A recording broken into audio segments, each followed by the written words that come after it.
નમસ્કાર. વિશેષ વિથ દિનેશમાં દિનેશ સિંધવ ફરી એકવાર તમારું સ્વાગત કરું છું. ગુજરાત ક્રિકેટ એસોસિએશનની ઓફિસમાં છું.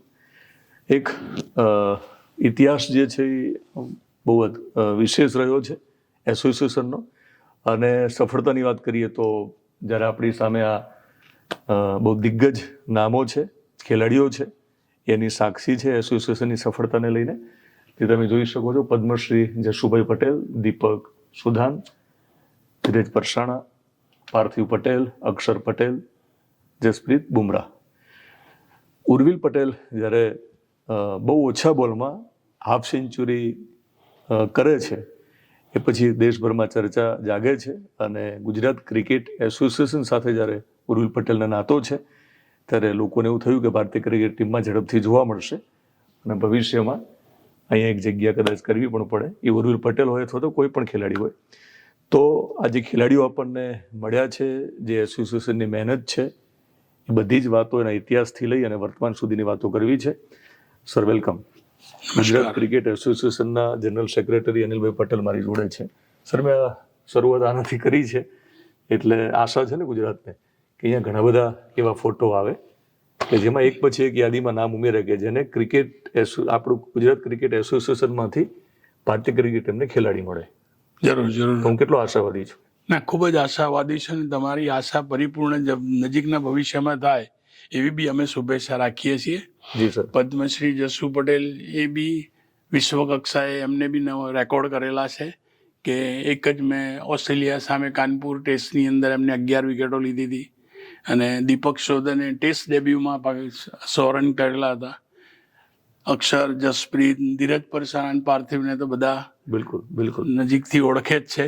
સરસ, સારું કર્યું. તમને સવાલ કરવાનો હતો, કારણ કે આ બધાને આપણે બહુ નવી પેઢી ઓળખે છે, જેનજી જેને કહીએ છીએ, પણ જે આપણા દિગ્ગજો વડીલો છે એમના વિશે તમે જે સરસ ટૂંકમાં પણ ઇન્ફોર્મેશન આપી, ક્યારેક મળીએ ત્યારે એમની પણ આખી કહાની તમારી જુબાની સાંભળીશું. જરૂર જરૂર.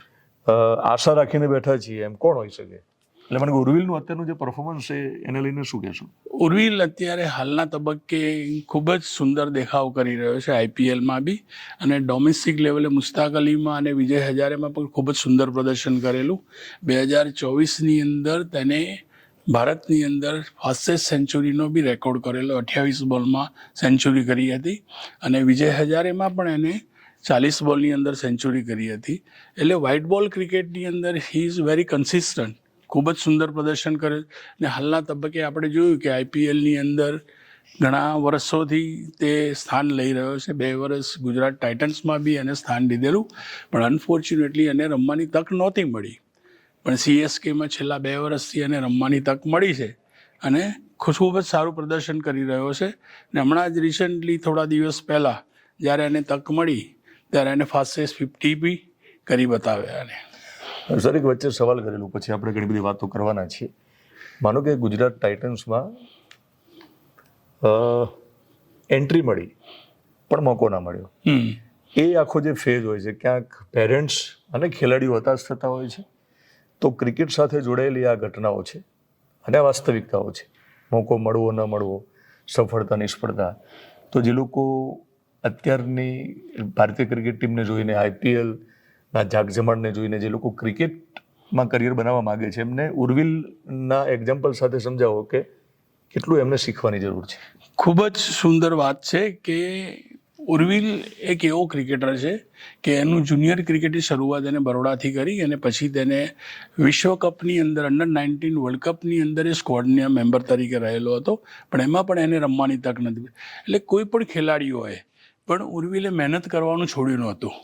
એટલે એક પેશન્સ દરેક ખેલાડી માટે જરૂરી છે, અને જો એ તક મળે ત્યારે એને એ તકને લાભ લઈ અને એને પ્રૂવ કરવું પડે. આપણે ક્રિકેટની ભાષામાં કહે, when you will get a opportunity you have to grab it. Simple. એને સીએસકેમાં રમવાની તક મળી, એને ખૂબ જ સુંદર બેટિંગ કરી અને ફાસ્ટેસ્ટ 50 કરીને એને પ્રૂવ કરી દીધું કે he is a very competent batsman. એવી જ રીતે બીજા જે બી ખેલાડી હોય, ખેલાડીઓને જ્યારે તક ના મળતી હોય તેને નારાજ થવાની કે નાસીપાસ થવાની કોઈ જરૂર નથી, પરંતુ તેને તકની એને રાહ જોવી જોઈએ, અને જ્યારે તક મળે ત્યારે એને પ્રૂવ કરી લેવું પડે કે આઈ એમ ધ બેસ્ટ. સર, તમે એસોસિએશન સાથે જોડાયેલા છો, એટલે મેદાનમાં અને મેદાનની બહારનું આખું જે વાતાવરણ, જેનાથી તમે ખૂબ નજીક છો, તમે બધું જ જોયું છે, તમે ઘણી દિવાળીઓ જોઈ છે, તો ઘણા બધા પેરેન્ટ્સને એવું છે કે ભાઈ અમારા બાળકને તો બસ તરત ટીમમાં મોકો મળી જવો જોઈએ, તો કેટલી મહેનત કરવાની છે? મહેનત દરેક ખેલાડીઓએ જ્યારે બાળપણથી ખેલાડી રમતો હોય, ગુજરાત ક્રિકેટ એસોસિએશનમાં જ્યારથી જયભાઈએ સંચાલન હાથમાં લીધું, બીસીસીઆઈનું બી એમને ખૂબ જ સુંદર નેતૃત્વ કર્યું. ગુજરાતમાં પણ તેમના અનુભવનો લાભ ખૂબ મળી રહ્યો અને એમના અનુભવના હિસાબે જે અમે પ્રોસેસ શરૂ કરી છે ગુજરાત ક્રિકેટમાં છેલ્લા ઘણા વખતથી, એની અંદરથી અમને ખૂબ જ સારા પરિણામો મળી રહ્યા છે. આવનારા ભવિષ્યની અંદર બી ખૂબ જ સારા ક્રિકેટરો ભારતીય કક્ષાએ રમે એવી અમે ખૂબ જ આશા છે. અને હાલના તબક્કે જોવા જઈએ તો 3 ખેલાડીઓ આપણા અંડર-19 વર્લ્ડ કપ જે ભારત ચેમ્પિયન થયું તેના 11ની અંદર ગુજરાત ક્રિકેટ એસોસિએશનના 3 ખેલાડીઓ રમ્યા. એ અમારા માટે બહુ ખૂબ ગૌરવની વાત છે. એકવાર નામ આપણે રિપીટ કરીશું, માનો કે જો કોઈને ખબર ના હોય તો એમાં હેનિલ પટેલ, વેદાંત ત્રિવેદી અને ખિલન પટેલ, 3 છોકરાઓ જે ગુજરાત ક્રિકેટ એસોસિએશનના હતા, એવું એક ખૂબ જ સારું પ્રદર્શન કર્યું અને ભારતને વિશ્વ વિજેતા અંડર-19માં કરવામાં એમનો ખૂબ જ મોટો ફાળો રહ્યો છે. આ સવાલ મેં મિત્રો એટલા માટે કર્યો કે આ જે યાદી છે ખેલાડીઓની જે અત્યાર સુધીમાં આપણને દેશને મળ્યા છે, તો એમાં તમારું બાળક તો જ હોય જ્યારે એમને કહ્યું પ્રમાણેની ધીરજ રાખે ને ખૂબ મહેનત કરે. સર, આ બધી વાતો કરીએ છીએ આપણે, પણ એસોસિએશનનો બહુ મોટો રોલ હોય છે. કે મેદાનમાં જે પરફોર્મ બાળક, એટલે કોઈ પણનું બાળક જ્યારે પરફોર્મ કરે ને પછી દેશનો ખેલાડી બને, ગુજરાતનું ગૌરવ વધારે, તો મેદાનમાં એ પરફોર્મ કરે છે એટલે અમને એ દેખાય છે, પણ પડદા પાછળની તમારી જે બેટિંગ છે, તમારું જે બોલિંગ છે, એ એસોસિએશનનું અમારે મહત્વ, એસોસિએશનની મહેનત સમજવી છે. એના માટે થોડાક ફ્લેશબેકમાં જઈએ, થોડોક ઇતિહાસ કહેશો? ગુજરાત ક્રિકેટ એસોસિએશન ઘણા વર્ષથી ખૂબ જ સારા ક્રિકેટરો ભારતને આપેલા છે. એમાં એક પ્રોસેસ જે મેં વાત કરી કે ખૂબ જ સુંદર પ્રોસેસ ચાલી રહી છે. દર વર્ષે ગુજરાત ક્રિકેટ એસોસિએશન આંતર ડિસ્ટ્રિક્ટ ટુર્નામેન્ટ રમાડતી હોય છે, જે દરેક ગુજરાતના 11 ડિસ્ટ્રિક્ટો તેમાં ભાગ લેતા હોય છે. તેમાંથી જે સારા ખેલાડીઓ પ્રદર્શન કરે એ લોકોના પ્રોબેબલ્સની અંદર તેમની નિયુક્તિ થાય અને નિયુક્તિ થયા પછી એમના બી પાછા આગળ ટ્રાયલ્સ થાય અને એ ટ્રાયલ્સની અંદર સારા પ્રદર્શન કરે એ લોકો સ્ટેટની ટીમની અંદર પસંદગી પામતા હોય છે. જુદા જુદા વય જૂથની ગુજરાતની ટીમ હોય, એમાં અંડર-16, અંડર-14, અંડર-19, અંડર-23 અને સિનિયર વિભાગ, ભાઈઓ અને બંનેના વિભાગની અંદર અલગ અલગ, પણ આ પ્રોસેસ બંને માટે સમાન છે. એમાં ખૂબ જ મહેનતનું કામ છે કે ઘણી બધી પરીક્ષાઓ આમાં આપવી પડતી હોય છે અને એમાંથી સારા પ્રદર્શન કરી અને આગળ નીકળતા હોય. પણ ગુજરાત ક્રિકેટ એસોસિએશન સાથે સંકળાયેલા અમારા coaches, support staff, ground staff even, અને ગુજરાત ક્રિકેટ એસોસિએશન ખૂબ જ સારું એ કરી રહી છે કે અમે ગુજરાત પાસે ઇન્ફ્રાસ્ટ્રક્ચર ખૂબ જ સુંદર છે. જે ભારતની અંદર આપણે કહીએ કે આટલું સારું ઇન્ફ્રાસ્ટ્રક્ચર કદાચ બીજા કોઈ રાજ્ય પાસે નહીં હોય, એનો અમે ખૂબ જ સારી રીતે એનો ઉપયોગ કરી રહ્યા છે. અને ઇન્ફ્રાસ્ટ્રક્ચર જે તમારી જોડે છે એ વર્ષોથી મહેનત પછી છે, ઘણા વર્ષો પછી, મેદાન બહારના લોકોના તપ પછી છે. તમે એવું ફિલ્ડિંગ ભરી છે બધાએ. તો થોડુંક એસોસિએશનની હિસ્ટ્રી કહેશો, નવી પેઢીને જો ખબર ના હોય તો, કે સ્થાપના ક્યારે થઈ અને પછી કટ્ટુ આપણે અહીંયા પહોંચી જઈએ જે પડાવે આપણે છીએ, જ્યાં મેં તમને રોક્યા હતા. ગુજરાત ક્રિકેટ એસોસિએશનની સ્થાપના 1936ની અંદર થયેલી હતી અને ત્યારથી આ પ્રોસેસ ચાલતી આવી છે અને ખૂબ જ સુંદર આયોજન ક્રિકેટની અંદર થતું આવ્યું છે. અને ગુજરાત ક્રિકેટ એસોસિએશન કે એના જે ડિસ્ટ્રિક્ટો છે એ ડિસ્ટ્રિક્ટની અંદર બીસીસીઆઈ દ્વારા જે સંચાલનમાં કરવામાં આવતી ટુર્નામેન્ટો હોય એ તમામ ટુર્નામેન્ટોના ફોર્મેટ્સ પ્રમાણે અહીંયા ક્રિકેટ રમાતું હોય છે. અને મેં જે ઇન્ટર ડિસ્ટ્રિક્ટની વાત કરી, એ ઇન્ટર ડિસ્ટ્રિક્ટ ટુર્નામેન્ટ બી અમે દરેક ફોર્મેટની અંદર રમાડવામાં આવે છે અને તેમાંથી જ સારા ક્રિકેટરો એમાંથી પસંદગી પામે અને એ લોકો રાજ્ય કક્ષાએ રમતા હોય છે. ગુજરાત ક્રિકેટ એસોસિએશન સાથે સંકળાયેલા જ્યારે નરેન્દ્રભાઈ ગુજરાત ક્રિકેટ એસોસિએશનના પ્રમુખ બન્યા, અમિતભાઈ સાહેબ ઉપપ્રમુખ હતા અને એ વખતે બંને મહાનુભાવો ગુજરાત રાજ્યની અંદર હતા, ત્યારે એ લોકોએ ગુજરાત કોલેજનું ગ્રાઉન્ડ અમારી સાથે એમઓયુ કર્યું અને એમાં ગુજરાત કોલેજના ગ્રાઉન્ડના ડેવલપમેન્ટ કરી અને અત્યારે અદ્યતન સુવિધાઓ ત્યાં આગળ ઊભી કરવામાં આવી છે અને દરેક ખેલાડીઓ માટે એ સુવિધાઓ ઉપલબ્ધ હોય છે, જેથી કરીને દરેક ખેલાડીઓ એનો લાભ લઈ શકે. અને ત્યાં આગળ બી અમારા 2 ગ્રાઉન્ડ છે. નરેન્દ્ર મોદી સ્ટેડિયમની અંદર બી અમારા 3 ગ્રાઉન્ડ છે અને હમણાં છેલ્લા 5 વર્ષથી રેલવેના ગ્રાઉન્ડ પર બી અમે MOU કર્યું છે, જેથી કરીને વધારે સારા ગ્રાઉન્ડો આપણને ઉપલબ્ધ થઈ શકે. અને છેલ્લા 3-4 વર્ષથી ગુજરાત સાથે સંકળાયેલા તમામ ડિસ્ટ્રિક્ટો, જે 11 ડિસ્ટ્રિક્ટો સાથે સંકળાયેલા છે, તમામ ડિસ્ટ્રિક્ટોને પણ એને ખૂબ જ સારી સુવિધાઓ ઉપલબ્ધ થાય એ માટે ગુજરાત ક્રિકેટ એસોસિએશન દરેક ડિસ્ટ્રિક્ટોને પણ એ મદદ કરી રહી છે કે ડિસ્ટ્રિક્ટોની પર એમના ગ્રાઉન્ડ ડેવલપ થાય, ઇક્વિપમેન્ટ સારા મળી રહે. અને જે એની ચિંતા જયભાઈએ છેલ્લા 3 વર્ષથી એમને ચિંતા શરૂ કરી છે કે અમદાવાદમાં જ બી નહીં, કે નડિયાદ હોય, આણંદ હોય, ભરૂચ હોય, વલસાડ હોય, ગાંધીનગર, પંચમહાલ હોય કે બનાસકાંઠા હોય, દરેક જગ્યાએ એમના ગ્રાઉન્ડનો વિકાસ થાય અને ગ્રાઉન્ડમાં સારી સુવિધાઓ ઊભી થાય તે માટેના ખૂબ જ સારા પ્રયત્નો કર્યું, જેથી કરીને રૂરલમાંથી અને ગામડામાંથી બી આપણને સારા ક્રિકેટરો મળી શકે. અને ખૂબ જ એક સુંદર વિચાર 2010ની અંદર અમિતભાઈ સાહેબે અમારી આગળ રજૂઆત કરી હતી કે માત્ર અમદાવાદ અને શહેરમાંથી નહીં પણ ગામડાઓમાંથી બી આપણને ક્રિકેટરો મળે એ અંગેનો કોઈ પ્રયાસ કરવો જોઈએ. તો એ સમય દરમિયાન અમે લોકોએ ટેલેન્ટ સર્ચની એક પ્રવૃત્તિ શરૂ કરી કે અંડર-14ની અંદર, અંડર-16ની અંદર જે ક્રિકેટરો માટેની એક શરૂઆત છે, એનું આખા ગુજરાતની અંદર જુદા જુદા ડિસ્ટ્રિક્ટની અંદર અમારા જે નિષ્ણાત ક્રિકેટરો છે, રણજી ટ્રોફી પ્લેયરો છે, એ લોકોને મોકલી અને એમનું ટેલેન્ટ સર્ચનો કાર્યક્રમ કરીએ છીએ. દર વર્ષે અમે એ કરીએ છીએ. અને એમાંથી બી અમને જે સારા ખેલાડીઓ મળી આવે અને એ ખેલાડીઓને અમે આગળ ડિસ્ટ્રિક્ટમાં અને રાજ્ય કક્ષાએ રમવાની તક ઊભી થાય એ માટેના પ્રયત્નો કરતા હોઈએ છીએ. તો સર, મેં કહ્યું પ્રમાણે તમે સુવિધા આપો છો, એમને શ્રમ કરવાનો છે, સાધના કરવાની છે, સિદ્ધિ પછી મળશે. અને વર્ષોની મહેનત પછી ભારતીય ક્રિકેટ ટીમનો એક આ દિવસ આવ્યો 1983માં, અને જ્યારે જે ગૌરવપૂર્ણ ક્ષણ છે આપણા માટે, તો સર આ જ રીતે અનેક ફાઇનલની ટ્રોફી જીતેલી ટીમે ઉપાડી હશે. એના માટે આપણું એસોસિએશન અને આપણું સ્ટેડિયમ જે નિમિત્ત બન્યું છે એની વચ્ચે વાત કરી લો. આને રિલેટેડ મને યાદ આવી ગયું, એટલે પછી પાછા સવાલો કરીએ.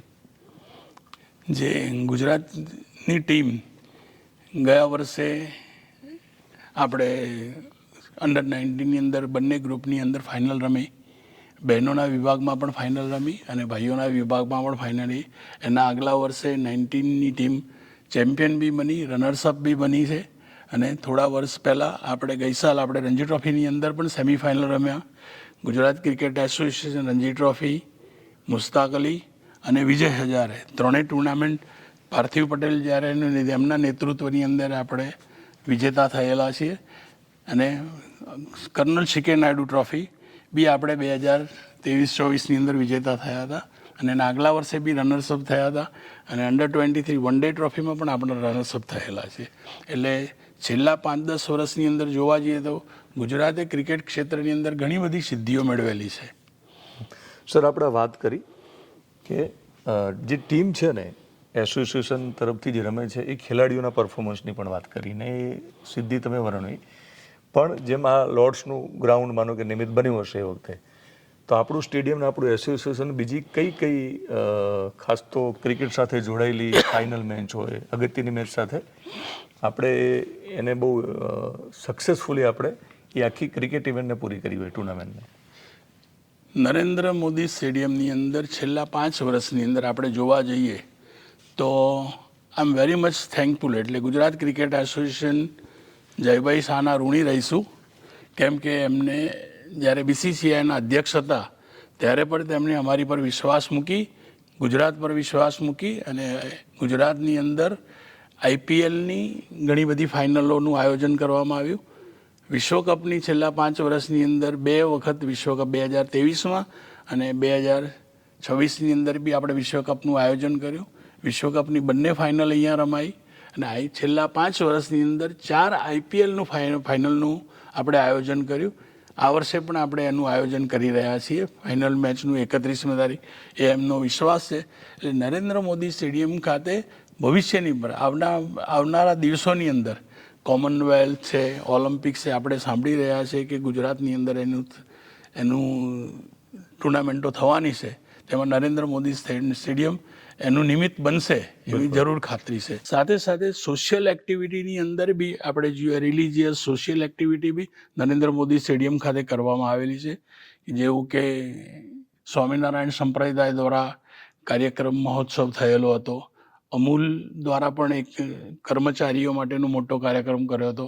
એ સિવાય બી જ્યારે પેરા ઓલિમ્પિક્સના ખેલાડીઓ હતા એનું બી ઓપનિંગ સેરેમની થયું. 36મા નેશનલ ગેમ્સનું પણ ઓપનિંગ નરેન્દ્ર મોદી સાહેબની હાજરીની અંદર અહીંયા ઓપનિંગ કરવામાં આવેલું હતું. એટલે સાહેબ ક્રિકેટ સિવાયના બાકીના આયોજનમાં પણ હવે વિશ્વાસ છે કે બી સ્પિરિચ્યુઅલ એક્ટિવિટી હોય તો એવું લાગે છે કે અહીંયા આવી જાવ તો બધું સરસ સફળતાપૂર્વક આયોજન થશે. 20 નંબરની જર્સી અક્ષર પટેલ. આ સર બેટ અને ટ્રોફી 2011ના વર્લ્ડ કપની જે ટીમો પાર્ટિસિપન્ટ્સ હતી જી એની દરેક ટીમની સિગ્નેચરો છે. જી સર. સર તમે સુવિધા આપો છો અને હવે શક્યતાઓને ભારતીય ક્રિકેટ ટીમ સુધી પહોંચવાની શક્યતા વધી ગઈ છે અને મને લાગે લોકો જાગૃત પણ બન્યા છે. એક પ્રકારે મને એવું લાગે છે કે આ બધા કેપ્ટન્સ છે ઇન્ડિયન ટીમના. રોહિત શર્મા, વિરાટ કોહલી, ધોની, એટલે છેલ્લા કેપ્ટન શુભમન ગિલ, KL રાહુલ અને જસપ્રીત બુમરાહ. તો સર એ સમજવું છે કે જે પ્રકારનું અત્યારે સમયની સાથે આપણે આગળ વધ્યા છીએ તો બહેનો માટે પણ હવે માનો કે જે રીતે આપણે ફાઇનલ જીત્યા Indian cricket team world cup જ્યારે જીતે છે પછી ઘણા બધા પરિવારને એમની દીકરીઓને ક્રિકેટ પ્રોત્સાહન મળે છે. એમને શું કરવાનું છે? બહેનો એક સુંદર કાર્યક્રમ BCCI દ્વારા કરવામાં આવ્યો. એમાં એ બી શ્રી જયભાઈને અભિનંદનને પાત્ર છે કે ભારતીય ક્રિકેટની અંદર મહિલા ક્રિકેટને પણ એમને એટલું જ પ્રાધાન્ય આપ્યું જેટલું પુરુષ ક્રિકેટને હતું. એનું કારણ કે મહિલા ક્રિકેટની અંદર એમને WPL શરૂ કરવામાં આવી છેલ્લા 3-1 વર્ષથી. અને બીજું સાથે સાથે કે પે પેરિટરી કે જે શક્ય જ નહોતું એ એમને શરૂઆત કરી કે જે બોയ്સની જે સેલરીઝ મળતા હોય એ જ સેલરી પેટર્ન પ્રમાણે મહિલા ક્રિકેટને પણ મળે. પહેલાં માત્ર અંડર-19 અને સિનિયર વિમેન્સ ક્રિકેટ રમાતું હતું. જયભાઈ શાહે અંડર-15, અંડર-19, અંડર-23 અને સિનિયર અને મલ્ટિપલ ફોર્મેટની અંદર એમને ક્રિકેટને ટુર્નામેન્ટો આખા ભારત લેવલે એમને શરૂ કરી. એટલે મહિલા ક્રિકેટરો માટે બી પ્લેટફોર્મ ખૂબ જ વધી ગયું. એટલે આજની તારીખમાં એક વખત આપણે સંપૂર્ણપણે કહી શકીએ કે કોઈ બી પરિવારની અંદર કોઈ બી પેરેન્ટ્સ એમની દીકરીઓને પણ ક્રિકેટર બનવા માટેનું પ્રોત્સાહન એમના ઘરેથી મળી રહે એવા સંજોગો ઊભા થયા છે. સર થોડીક ટિપ્સ જોઈએ છે અથવા તમારો જે અનુભવ છે ને એના આધારે કામ આવશે. દરેક મા બાપને એવું હોય કે મારી દીકરી અથવા તો દીકરો ભારતીય ક્રિકેટમાં પહોંચી જાય પણ વચ્ચે એ લોકો આંફી જતા હોય છે જે પેલું દોડવાનું હોય ને 2 વિકેટ વચ્ચે. એટલે એ જે આંફી ન જાય મા બાપ એના માટે પ્રોપરલી કેવી રીતે તૈયારી કરે અને કેવી સ્ટ્રેટેજી સાથે કરે જેથી કરીને કમસે કમ મોકો મળે કે ના મળે પણ હતાશા ના સાંપડે. એટલે દરેક ક્રિકેટરે ભવિષ્યની અંદર રાજ્ય કક્ષાએ કે નેશનલ લેવલે રમવું હોય તો એના ફિટનેસ પર ખૂબ જ પ્રાધાન્ય રાખવું પડે. એનો ડાયટ પ્રોગ્રામ પ્રોપરલી હોવો જોઈએ. એની વર્ષની કયા પ્રકારની એને મહેનત કરવાની છે એની શરૂઆત માનો કે અત્યારે અમે ગુજરાત ક્રિકેટ એસોસિએશન દ્વારા કે ભાઈ ઓક્ટોબરથી BCCIની ટુર્નામેન્ટ શરૂ થવાની પણ એની તૈયારી અમે માર્ચ મહિનાથી શરૂ કરી દીધી છે કે જેથી કરીને આપણે કહી શકીએ કે ભાઈ માર્ચ મહિનાથી એ પ્રોસેસ શરૂ થઈ એના દરેક ગ્રુપના 30 ખેલાડીઓની પસંદગી થઈ જાય. એ 30 ખેલાડીઓનું ફિટનેસ કાર્યક્રમ તે બધું એ જૂન જુલાઈની અંદર ચાલુ થઈ જાય. જૂન જુલાઈ ઓગસ્ટની અંદર જ્યારે વરસાદનો સમય હોય ત્યારે અમારા જે ટ્રેનર્સ હોય કે ફિઝિયો હોય કે સપોર્ટ સ્ટાફ હોય એ દરેક પ્લેયરને એમનો જે 2 મહિનાનો પ્રોગ્રામ હોય એ પ્રોગ્રામ તૈયાર કરીને એમને કામ માટે એમને આપી દેતા હોય. એટલે એ પ્રોગ્રામ પ્રમાણે એ છોકરાઓ એમની પોતાની વ્યક્તિગત તૈયારીઓ કરી દે. એટલે દરેક ખેલાડીઓએ જો સારું લેવલે ક્રિકેટ રમવું હોય તો આ બધી પદ્ધતિમાંથી એને પસાર થવું જ પડે. અને પેશન્સ ખૂબ જ જરૂર છે અને ફિટનેસ એ દરેક છોકરાએ એને ફોકસ કરવું પડે. સર એ લોકો પેશન્સ રાખવા તૈયાર છે, ફિટ રહેવા તૈયાર છે પણ ક્યાંક એક ગણગણાટ થતો હોય છે અથવા તો સાંભળ્યું હોય છે, સાચું હોય છે એવું નથી કહેતો કે લાગવગ હશે તો જ મોકો મળશે, લાગવગ નહીં હોય તો વર્ષો સુધી તમે કોચિંગ લેશો, ગમે તેમ કરશો તો પણ નહીં મોકો મળે. આ માન્યતાને લઈને શું કહેશો? એ માન્યતા તદ્દન નકારી કાઢવી જોઈએ. એનું કારણ કે જે ગુજરાત ક્રિકેટ એસોસિએશનની ટ્રાન્સપરન્સી છે એ કદાચ બીજી કોઈ જગ્યાએ આટલી શક્યતાઓ ના હોય. કે ડિસ્ટ્રિક્ટ લેવલની હું વાત નથી કરતો, અમદાવાદ ડિસ્ટ્રિક્ટની અંદર બી જે લોકલ ટુર્નામેન્ટ બી રમાતી હોય એના દરેકના સ્કોર યુટ્યુબ પર આવતા હોય છે. ડિસ્ટ્રિક્ટની બધી મેચો જે અમે ડિસ્ટ્રિક્ટની અંડર 14, અંડર 16, અંડર 19, અંડર 23 અને સિનિયર્સ, તેવી રીતે મહિલા વિભાગની અંદર પણ અંડર 15, અંડર 19, 17, 23 અને સિનિયર્સ, આ દરેક ટુર્નામેન્ટો યુટ્યુબ પર ગુજરાત ક્રિકેટ એસોસિએશનની દરેક ટુર્નામેન્ટો લાઈવ આવે છે અને દરેક ખેલાડીની છેલ્લા 5-10 વર્ષની હિસ્ટ્રી જોઈતી હોય તો બી મળી જાય. એ ક્યાં મળે હિસ્ટ્રી? એ યુટ્યુબ પરથી મળી જાય. ઓકે, અમારી જે ક્રિક હીરોઝ સાઇટ છે, ક્રિક હીરોઝ સાથે અમે સંલગ્ન છીએ. ક્રિક હીરોઝની અંદર અમારા બધા સ્કોર એની અંદર ફીડ પર હું કોઈ બી ખેલાડીનું નામ લખીએ ને એને પુટ કરીએ કે ભાઈ એને કેટલા છેલ્લા વર્ષમાં કેટલી ટુર્નામેન્ટ રમ્યો, કેટલા રન કર્યા, બધી વિગત મળી જાય. એટલે સિલેક્ટરો માટેનું બી કાર્યક્રમ આસાન થઈ જાય, સરળ થઈ ગયું. અને કોઈ બી પેરેન્ટ્સ અમને દલીલ કરતા આવે, સ્વાભાવિક છે, દરેક પેરેન્ટ અપેક્ષા હોય, પણ એ અપેક્ષાની સાથે એને અમે પેપર વર્ક અમે સીધું જોઈ શકતા હોઈએ, એટલે એને સ્પષ્ટતા બી થઈ જાય અને પેરેન્ટ્સ બી સંતુષ્ટ થઈ શકે એ વાત. બિલકુલ સર. પણ સિલેક્શન, મારે કે શરૂઆતના સ્ટેજમાં સિલેક્શન થાય ત્યાંથી થોડુંક સમજાવો કે પારદર્શિતા માટે બીજું શું ધ્યાન રાખ્યું છે? બીજું, દરેક જે ટુર્નામેન્ટ અમારી થતી હોય છે કે દરેક બેચની અંદર દરેક ડિસ્ટ્રિક્ટમાંથી એક સિલેક્ટર આવતા હોય. દરેક સિલેક્ટરો આ તમામ મેચો સિલેક્ટરો વ્યક્તિગત રીતે ટુર્નામેન્ટો જોવા જતા હોય છે. આખી મેચ સિલેક્ટરો પોતે એઝ એ મેચ રેફરી તરીકે એક્ટ કરે અને આખી મેચને અને દરેક ખેલાડીઓને એ લોકો વ્યક્તિગત રીતે એમના પરિચયમાં લે અને એમની દરેક ટુર્નામેન્ટો રમાઈ હોય, જેટલી મેચો રમાઈ હોય, દરેકનું એ લોકોએ નિરીક્ષણ કર્યું હોય, ત્યાર પછી એ લોકોની એની પસંદગી થતી હોય છે. ક્રિક હીરોની તમે જે વાત કરી છે, તો એ લોકોની વેબસાઇટમાં આપણી યુટ્યુબની લિંક સાથે સંકળાયેલી હશે, બરાબર? Yes. ત્યાં જઈને જ જોવા મળશે. ત્યાં જોવા એમને બધી એને ફિગર વર્ક ને એની વર્ષની અમારી ટુર્નામેન્ટોની બધી ડિટેલ એમને મળી શકે. બિલકુલ સર, બહુ ડિટેલમાં વાત કરી છે, પણ હજુ પણ ગુજરાત ક્રિકેટ એસોસિએશન કયા સપના સાથે આગળ વધી રહ્યું છે? બસ નજીકના ભવિષ્યની અંદર અમે આગામી વર્ષની જે તૈયારીઓ કરી રહ્યા છે એમાં BCCIની ટુર્નામેન્ટમાં ખૂબ જ સારું પ્રદર્શન કરે એવી અમને ખૂબ જ આશા છે. અને જે 3-4 ક્રિકેટરો નજીક લાસ્ટ યર જે વિશ્વકપની અંદર જે આપણે સહભાગી થઈ શક્યા, એમાંના ઘણા ખેલાડીઓ ભવિષ્યની અંદર ભારત માટે જલ્દી આગળ રમે એવી અમને ખૂબ આશા છે. સર, તમે આમ તો ટીમ વર્ક છે ને, ક્રિકેટની વાત કરીએ ટીમ વર્ક છે, એટલે તમે જયભાઈને યાદ કર્યા, બધાને યાદ કર્યા. તમારો શું રોલ છે? તમે બેટિંગ કરો છો, બોલિંગ કરો છો કે ફિલ્ડિંગ કરો છો? એટલે એટલા માટે વ્યક્તિ જાતે પોતાના વખાણ ન કરી શકે, પણ એટલા માટે સર સમજાવો, તમે વર્ષોથી કનેક્ટેડ છો, તમે તમારો શું રોલ છે? 1983થી હું ગુજરાત ક્રિકેટ એસોસિએશન સાથે સંકળાયેલો અને 92થી 1993-94થી હું એઝ એ કોચ BCCIના જુદા જુદા વિભાગની અંદર કોચ તરીકે as a selector, as a match referee અને ગુજરાત ક્રિકેટ એસોસિએશનની અંદર કોચ તરીકે અને એડમિનિસ્ટ્રેટર તરીકે મેં ફરજ બજાવેલી છે. અને છેલ્લા ઘણા સમયથી ગુજરાત ક્રિકેટ એસોસિએશન માટે હું સેક્રેટરીનું પદ મેળવી રહ્યો છું અને સંચાલન કરી રહ્યો છું. Thank you sir, thank you very much.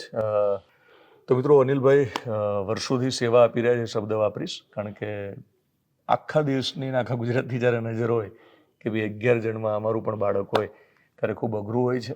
એ અઘરું કામ એ કરી રહ્યા છે અને ભવિષ્યમાં એ અને એમની આખી જે ટીમ મહેનત કરી રહી છે એમાં સફળતા મળે તેવી શુભકામના. આપણે જ્યાં ઇન્ટરવ્યૂ શરૂ કર્યો હતો સર, ત્યાં આપણે પાછો ઇન્ટરવ્યૂ પૂરો કર્યો છે, એટલે આપણે આશા રાખીએ કે આપણા ગુજરાતમાંથી આપણને જે ભારતીય ક્રિકેટ ટીમમાં જે ખેલાડીઓ મળ્યા છે, આ બહુ લાંબી યાદી બને અને દિવાલ ઉપર જગ્યા ઓછી પડે એવી અપેક્ષા રાખીએ. Thank you sir. અને પત્રકાર તરીકે અને મને જે નિપુણતા ભગવાને આપી છે, એટલે હું અને મારું પ્લેટફોર્મ જ્યાં પણ ગુજરાત ક્રિકેટ એસોસિએશન સાથે હું એસોસિએટ થઈ શકું તો મને યાદ કરજો. હું સતત ટૂંકમાં જેને ક્રિકેટ રમવું છે ને એવા પેરેન્ટ્સ અને એવા પરિવાર સુધી એવી બધી વાતો પહોંચાડીશ જે એમને ઘર બેઠા કામ આવશે. જરૂર. Thank you sir. Thank you very much. Thank you very much. Thank you sir.